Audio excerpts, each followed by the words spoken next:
Good afternoon, everyone. We are getting word of a U.S. Airways plane crash in the Hudson River. There's been a plane crash here in New York City. If you look right in the middle of your picture, you will see what all the attention is going toward. A U.S.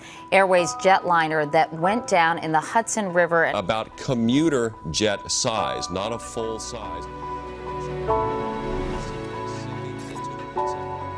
When US Airways 1549 splashed down on the Hudson River on January 15, 2009, it marked not just the end of a remarkable sequence of events, but the beginning of what would be one of the most widely talked about, analysed, and dramatised aviation accidents we've ever seen. It was the worst, sickening, pit of your stomach falling through the floor feeling I've ever felt in my life. I knew immediately it was very bad.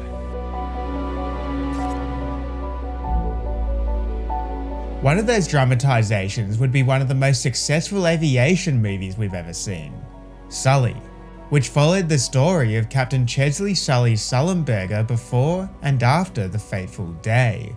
It included reconstructions of what occurred around the event, along with some real insights into the psyche of a pilot after experiencing the sort of day that we all train for, but never expect.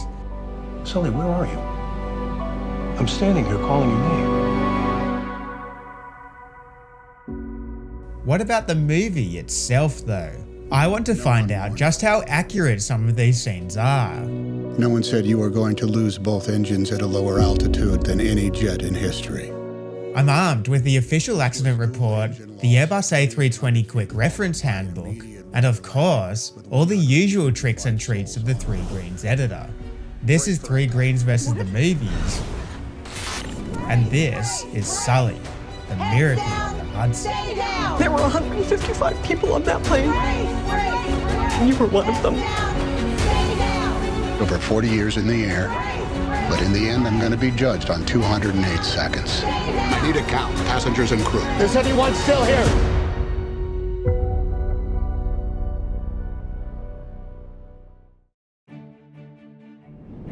We're going for a deep dive, and there's 5 key scenes I want to look at. Each will receive a rating out of 5 stars, not for the production quality or the acting, but simply for the level of accuracy they bring to the table. Some will do much better than others, so let's get started.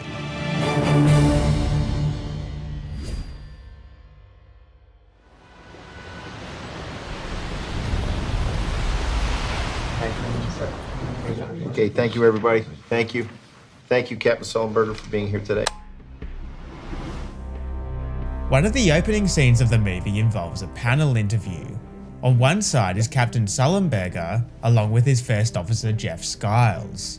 They're joined by 2 US Airways representatives, Mike Cleary, the president of the US Airline Pilots Association, a union that represents Sully, as well as another pilot, likely a second representative or from US Airways itself.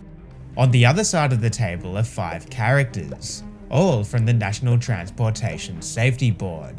The NTSB is tasked with investigating and analysing air transport accidents in the US. They make conclusions about contributing factors, designate probable causes, and provide safety recommendations. Not one of these movie characters represents a real person, however. For reasons we'll come across later, it was insisted by the real Sully that the names be changed. One of the representatives begins the interview. Today, we begin with our Operation and Human Performance investigation on the crash of US Airways Flight 1549. The scene appears to be occurring less than 24 hours after the accident. The NTSB will generally interview the pilots as soon as possible after a major incident or accident. However, the tone seems to quickly change. When was your last drink, Captain Sullenberger? 9 days ago. Drugs? No, never.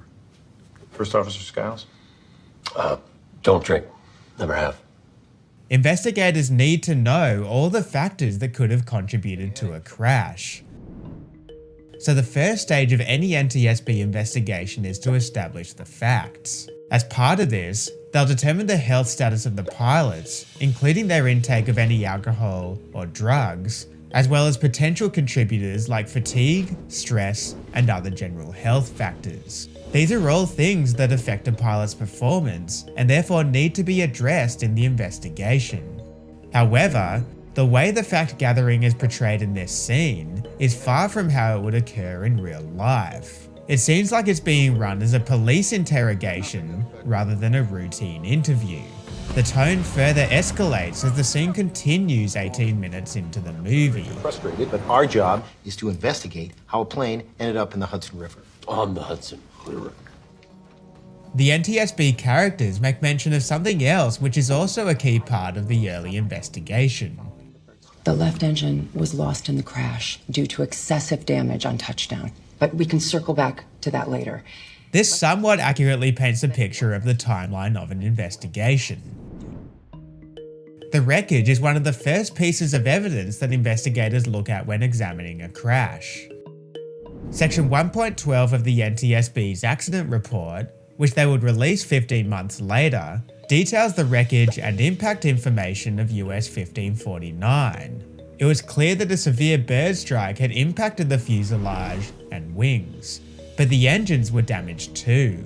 The right, which remained firmly attached to the fuselage, had clear damage on the nacelle.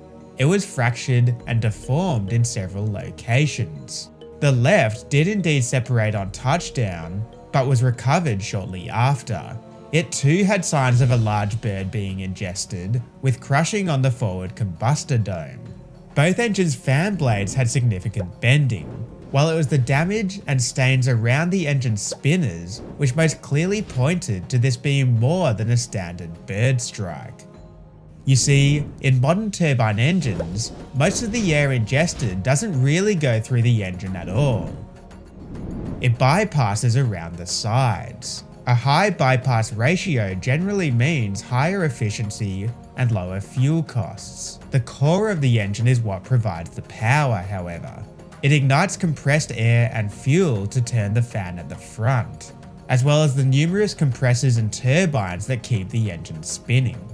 The core is at the center of the engine, so generally, this is not where we want foreign objects to go.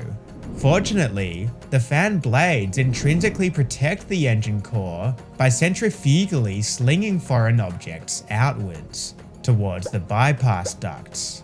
Here, they can enter and exit the engine without causing major damage. However, this centrifugal force can only deflect objects up to a certain size.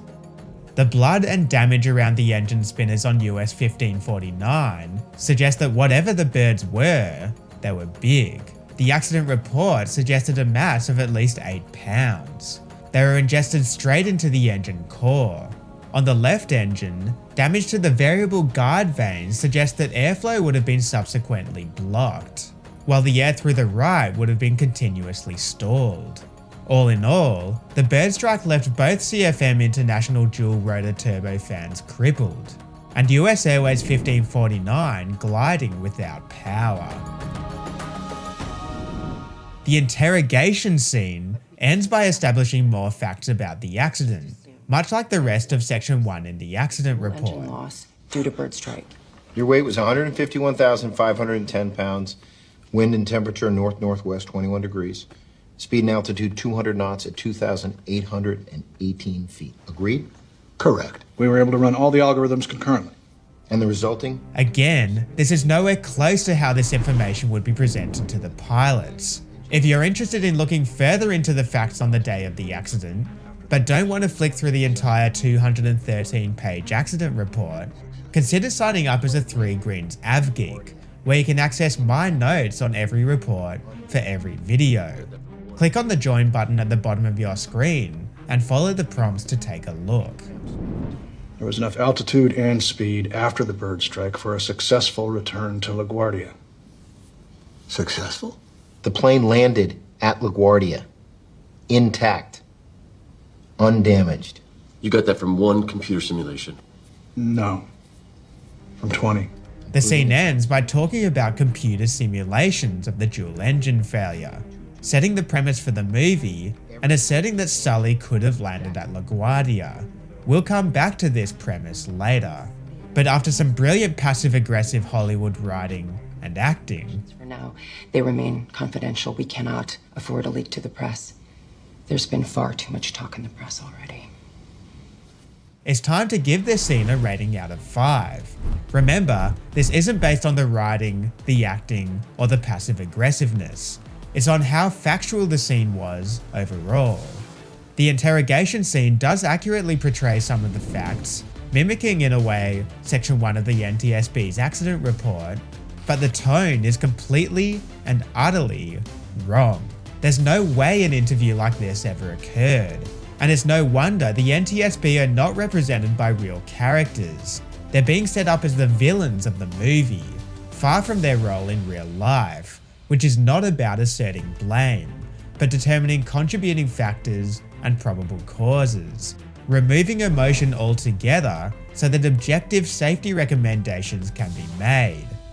So, I'm giving this scene 2 stars out of 5. There were some tidbits of truth in there, but overall, it's setting a fictional premise for the movie. The good news is, the next scene we'll look at is a bit closer to reality than this one.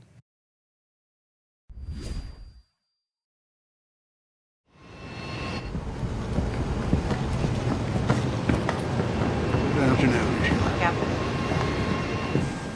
What occurs on the day of the accident itself is scattered throughout the movie.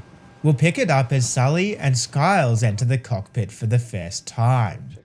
To forensically examine the movie's true accuracy against what really happened on the day of the accident, let's go back and immerse ourselves into that very day, January 15th, 2009. It's actually the crew's 3rd flight of the day, the last of a 4-day trip.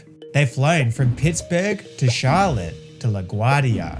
Their last flight of the sequence will take them back to Charlotte. This is the time when a crew are usually looking forward to going home.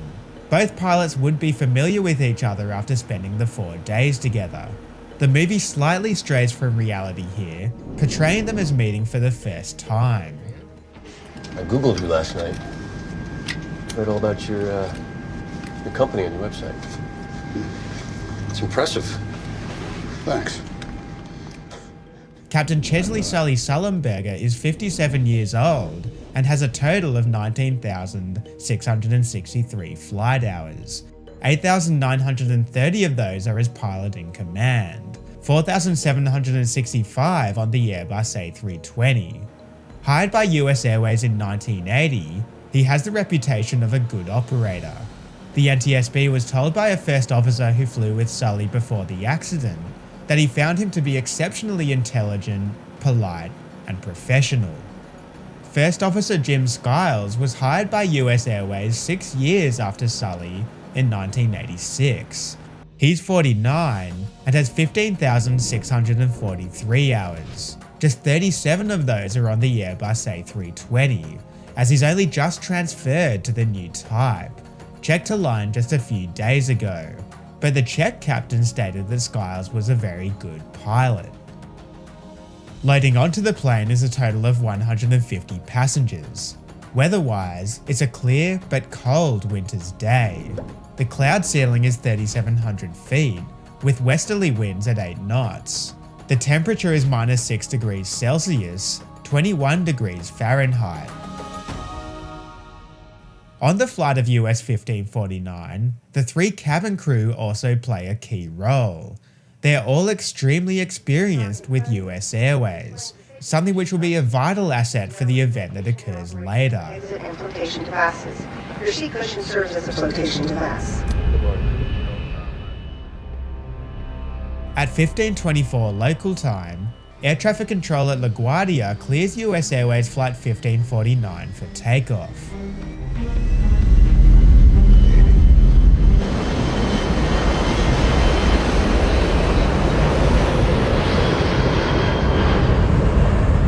The pilots go through their motions, impressively portrayed by Tom Hanks and Aaron Eckhart. Gear up, please. Gear up. We almost feel as though we're in the cockpit with Sullenberger and Skiles, with them displaying a meticulous but calm demeanour. as the scoreless soundtrack of the engines rumbles away in the background. I'll never get over how beautiful it is up here. Life's easier in the air.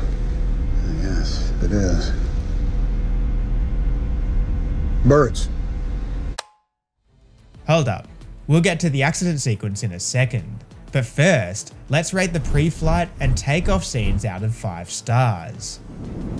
Almost everything we see is straight out of the accident report. The acting, in my opinion, is even bang on, portraying accurately the demeanour of an experienced and confident crew. The superb sound design also deserves a shout out. Not everything is completely perfect, however.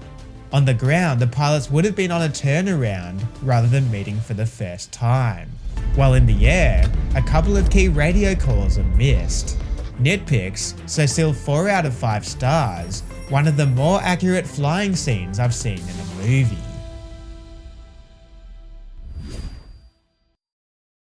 Now, let's jump straight into the accident sequence. Yes, I know the full CVR transcript isn't actually until the end of the movie. We're not going in chronological order, but this is a review video. We can do what we want. And besides, I want to get to see some real flying.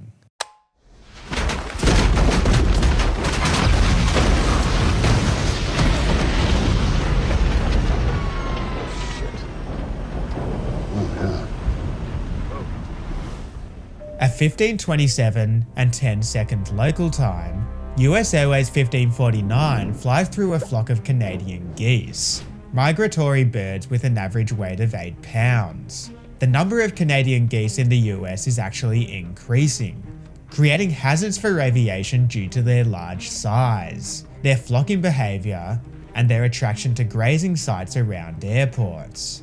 In the movie, we can see it shows some of them being ingested into the engine core. Immediately after, We got one rolling back. We got both of them rolling back.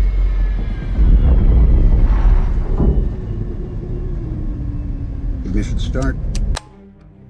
placing the ignition switch to start prompts both the engine's igniters to start firing, but they continue to roll back. I'm starting the APU. This was pointed to as one of the best decisions Sully made during the accident sequence. With the engines shut down and their generators offline, there was a chance that the plane would go completely dark, with flight controls reverting to alternate law and just basic instruments available. By starting the APU, what seems to be an intuitive decision by Sully, he ensures that electrical power will be continuously supplied to the aircraft, amongst other things, ensuring that Airbus's flight control law protections remain, and situational awareness is maintained. My aircraft. Your aircraft.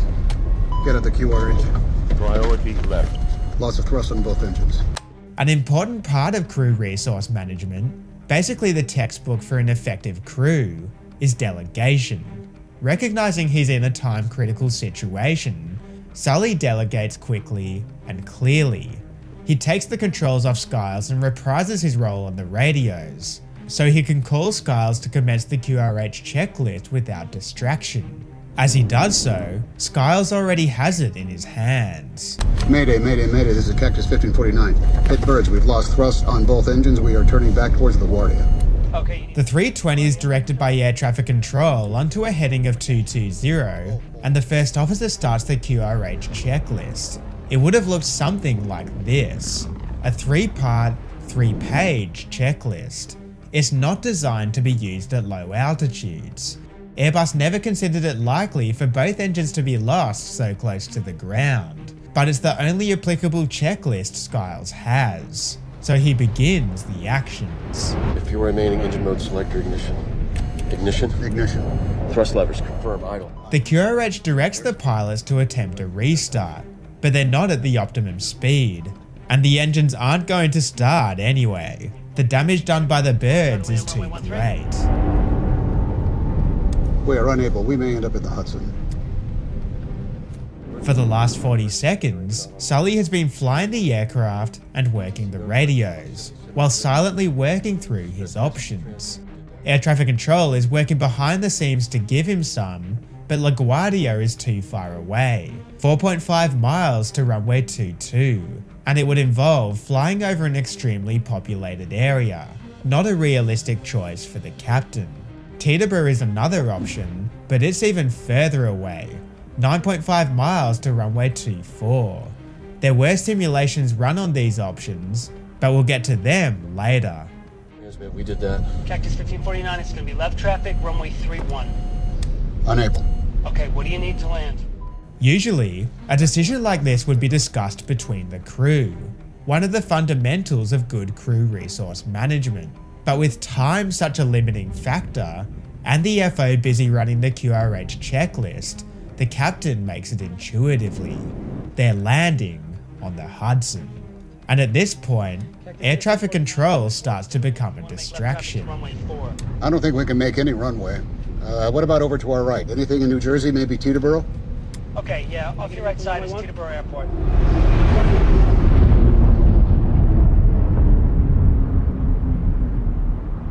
Cactus 1549, you want to try and go to Teterboro? Along with the GPWS terrain warnings and TCAS traffic alerts, there's a lot demanding the attention of the pilots. The optimum glide speed for the Airbus A320 is a green dot, but Sully is flying slightly below it for most of the descent, impacted by the high level of stress, workload, time pressure, and noise. He's almost completely task saturated, but manages to maintain a big picture view, getting out a critical PA through 1,000 feet. This is the captain. Brace for impact. 500. It's just a bit off in the movie, showing the aircraft already through 500 feet. It's also worth mentioning that the perspective in the movie seems a bit off, showing the aircraft below the height of many of the buildings, and almost flying level for about 30 seconds. We'll go easy on the dramatic effect for this one. In the front, First Officer Skiles is still trying to restart the engines with the QRH checklist. He's had no luck with the right, and even though the left is slowly turning, it can't be restarted above idle. We're going to end up in the Hudson. Too low. Terrain. Sully quickly reviews the fateful decision he made just moments ago. Another key part of good crew resource management. He's got no other practical options. They're committed to the Hudson. Alright, let's put the flaps out. Put the flaps out. Flaps out. Cactus 1549 radar. The first officer selects flaps 2. 2 o'clock in about 7 miles. Got flaps out. 200. Flaps 2 will be as far as Sully goes to configure. More flap settings are available, which would create more lift and therefore allow for a lower airspeed, but they'd also generate more drag. So Sully elects to leave them in position 2. He doesn't want the plane to lose even more precious energy. Got flaps 2, you want more? No, let's do it. Sully is now fully concentrating on ditching the aircraft safely. You got any ideas? Actually, no.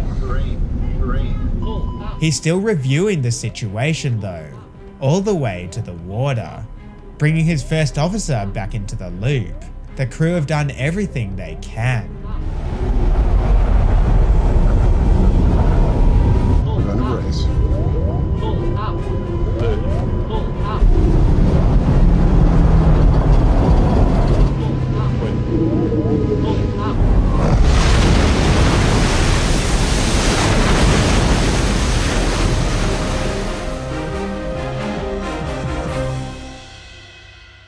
It's a terrific 5 minutes of movie making and piloting.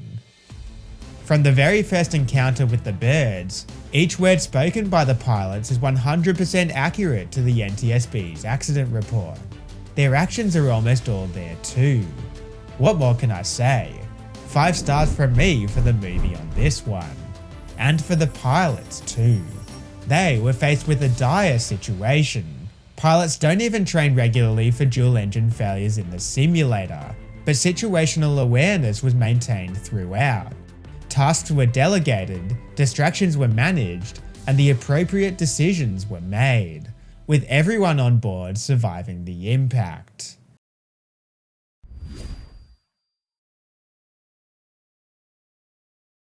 Before we get to the fictional NTSB's take on things, let's have a quick look at the aftermath, because it's also impressively portrayed. With the winter's chill in the air and a freezing cold Hudson River, there are still significant dangers for the aircraft's occupants and the crew. What do we do, darling?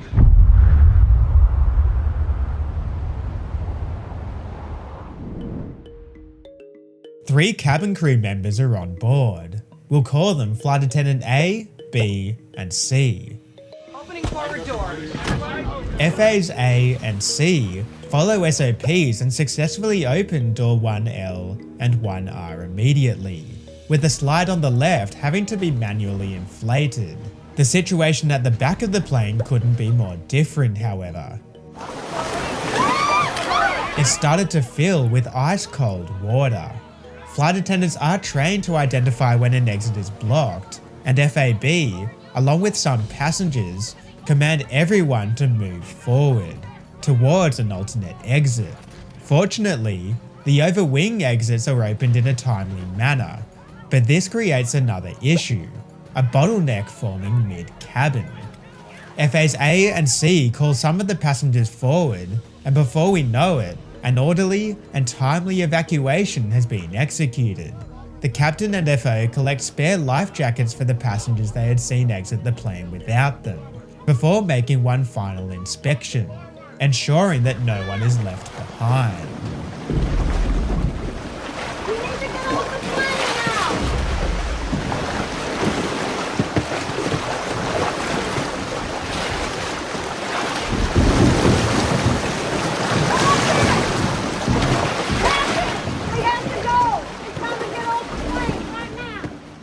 It's not until Flight Attendant B exits from door 1R that she realizes that her left leg is injured. Just around her leg. Make it tight. Captain Sullenberger and First Officer Skiles exit through 1L, the last ones to leave the plane. Sully cuts the attaching line with a knife passed to him by a ferry operator.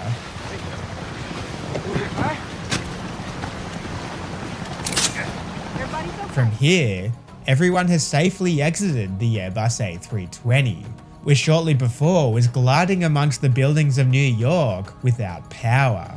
Everyone has survived one of the most famous plane crashes in history. The movie is close in depicting what we just talked about accurately.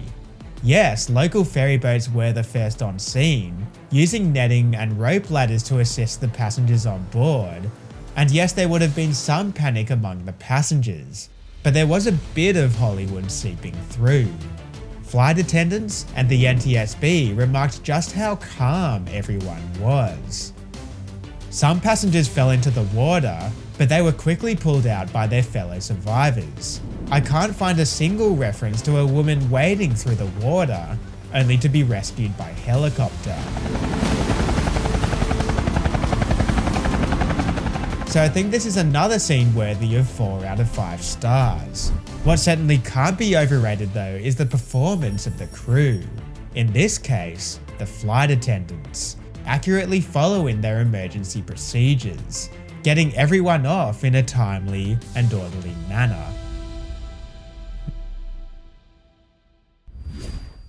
Now, we've been talking a bit about the NTSB in the movie versus the NTSB in real life. The fake NTSB versus the real NTSB.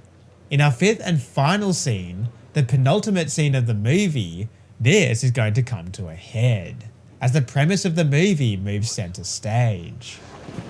All right, good morning, ladies and gentlemen, and welcome. My name is Charles Porter. I've been assigned by the National Transportation Safety Board to conduct this public hearing here today. We have a lot of material to cover. The scene starts with a public hearing chaired by the fake NTSB. One was held by the real NTSB, as it sometimes does to fully understand the facts of a situation. The fake NTSB, however, makes this a standoff between the computer simulations and the actual pilots. Upload the link, please. The fact that they and 155 occupants had survived a dual engine failure and an emergency landing doesn't seem enough. They want to see some blood. Flight director's off. Flight director's off. All right, LaGuardia, Cactus 1549, dual engine failure, we have to return to the field. Okay, I'm going to left turn back to LaGuardia 13. Section 2 of the real NTSB's accident report analyzes the actions of the pilots.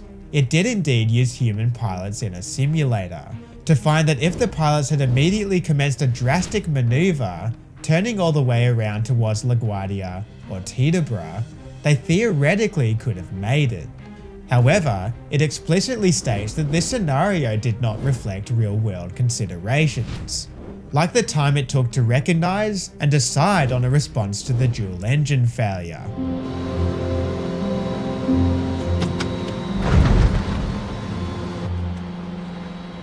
Successful landing at LaGuardia.